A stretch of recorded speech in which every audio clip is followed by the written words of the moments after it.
Ball है, ये main ball.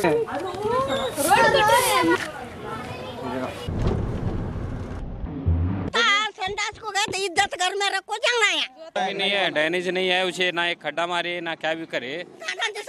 लोगों ने उन्हें वोट नहीं दिया, इसलिए आपके वो काम नहीं कर रहे कर बोल को एक हमारे ऑटो वाले चरवन के साथ में बोले उन्होंने। मैं समझता हूँ नेताओं के गाल पर ये माजी एक थप्पड़ मार रही हैं। यहाँ की अभिवृद्धि विकास के बारे में जानते हो? यहाँ कुछ अभिवृद्धि नहीं हुआ अभी तक। यहाँ के एमएलए कौन है?